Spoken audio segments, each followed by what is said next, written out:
I grew up in church my entire life. However, I tell people I was a very passive person. And because I was very passive, I found myself doing everything that everybody wanted me to do. However, I would go home and I still would feel empty and feel as if there was something more to life than what I was experiencing. Well, it didn't happen until I was around 30 or 31 that I just woke up and it was my 30th birthday. I made up my mind that my 30s were not going to be like my 20s.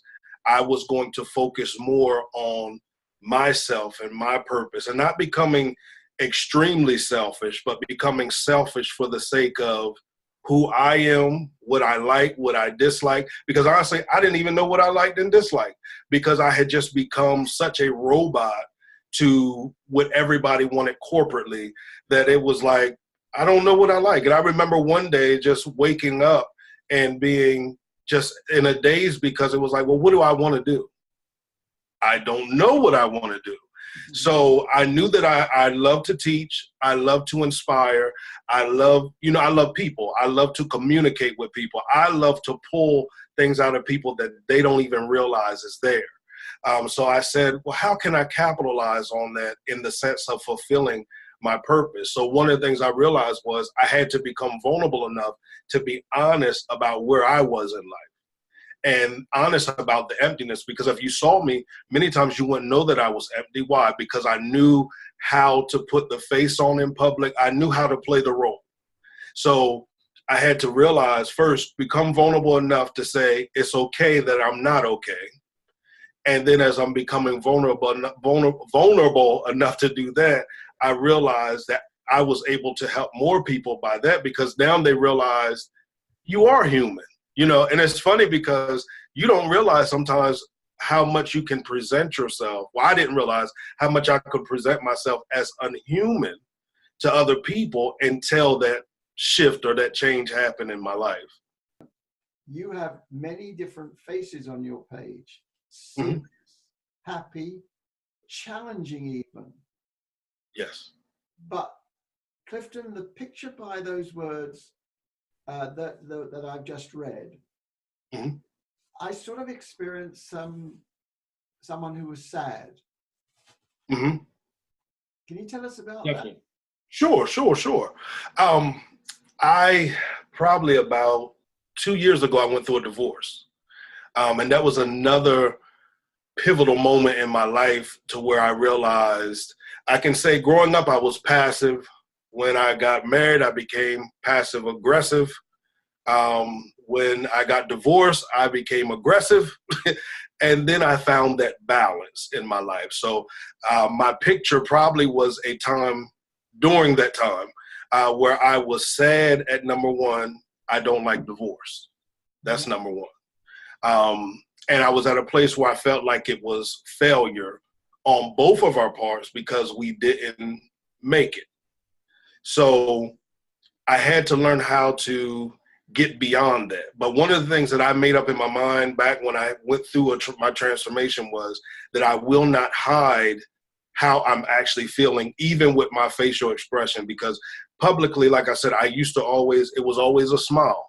You would not know I would go through anything unless you knew me behind the scenes. But I feel like people can relate more to you when you strip all that back and show them the real you. So that's why I'm willing to post pictures where I'm sad, where I'm happy, where it may look like I'm a little upset, because I want people to realize you can go through all of those emotions. However, learn something from it and grow beyond it. Okay. Can you just expand on that? Yes. As I said earlier, I was talking about how the way that my culture, I can say culturally, I was taught that as a man, you don't let anybody see you at a vulnerable state.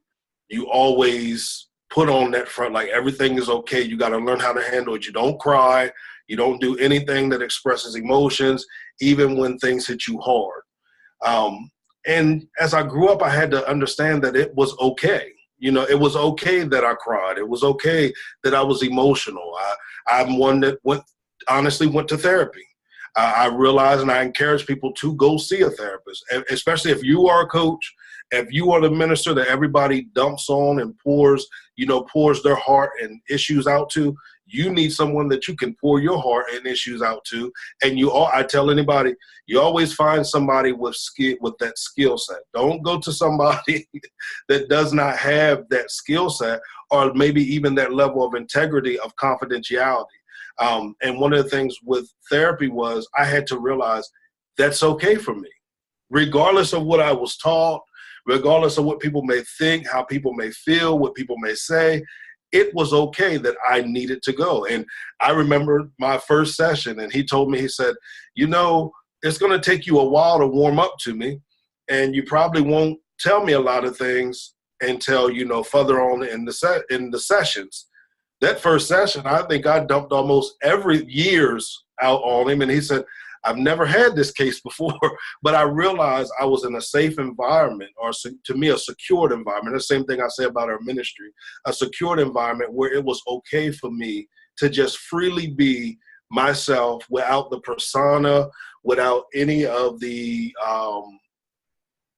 games, more or less the game. Now, I don't want to say games because that gives a negative connotation, but without having to be that example or that pillar all the time. I found it was okay just to come and let it all out. So that's why we say that it's okay to not be okay, but you don't need to stay there, because I've seen a lot of people say, well, I know I'm not okay. Okay, now what are we going to do about that? Let's do something about that to get you to a place where you can master that area, and then we can work on some other areas. And I tell people, before you get a coach, do your research. Definitely do your research. And if it's not working out, that's okay. Be willing to move on, because I find that a lot of people handle coaches the same way they handle some things in life, and they're afraid to move on because, well, I don't want to move on, maybe. No. Sometimes you have to move on. And some coaches can only help you but so far. And then it may be time to get another one, or it may be time where you don't need one in that space of life. We have social media. Social media has really changed everything over the last years. It has really made us more aware of a lot of things. There's a lot of things that we're aware of that we may not have been aware of in your part of the country without social media. And, that changed as television came in years ago and different things like that. It makes us more aware of situations. So the social media, positive or negative overall? I think it's overall positive. Everything is going to have its negative with it. I think it's all on your mindset and how you choose to use it. Sadly, our culture sometimes teaches that we seem to praise people that use it from a negative standpoint. And we see a lot of people that if you want to get your followers up, or, build your influence. I mean, YouTube, now you get a certain amount of followers, a certain amount of viewed hours, and you can literally live off of the advertisements of YouTube. But why? What do the majority of them do that do it? It's not a lot of positive, inspirational messages that are getting those type of views and those types of likes. So it has its positive and it has its negative, but I do love it. I do love it. Again, I think this is the result of years of suppressing one's voice. I believe that, I was talking to somebody, we had this conversation, they were like, well, they should have spoke up before now. You don't know the situation. A lot of times, I've talked to a lot of rape victims and those that were molested, and I have not experienced that, and I thank God that I haven't experienced that. But when I talk to them, the person who violated them had so much control over them to make them feel as if nobody will ever believe you. And then those that are in Hollywood, you'll never work another day in Hollywood. And the sad part about it is, until now, the system was set up that way. Yeah. So I am excited that women and the men that were violated are their voices being heard. But we also have the negative side of it now too, as well. We have those who are going to take advantage of that. Yeah. And they're going to falsely accuse people, and that's going to hurt some of their careers as well. But I do like that there is a push for, equal rights and getting rid of that stuff, because you carry that stuff around your entire life. That is a weight on you. No matter what you do, that thing just there are people who marriages have failed because of that very thing, so I am excited that, they have a voice and a platform now, as I said, but of course there's going to be negative with that as well. Leave ours neglected. My encouragement to you is, do not neglect the dreams that you have. And you might say, I don't have any dreams. I want you to close your eyes real quick. I want you to go back to your childhood. Once you go back to that classroom when the teacher asked you, what do you want to be when you grow up? And I know we say, I want to be a firefighter. I want to be a superhero. I want to be a doctor. I want to be a lawyer. I want to be whatever it is, a teacher, whatever it is that you want to be. I want you to understand that it is never too late to be who you desire to be and to be who you were created to be.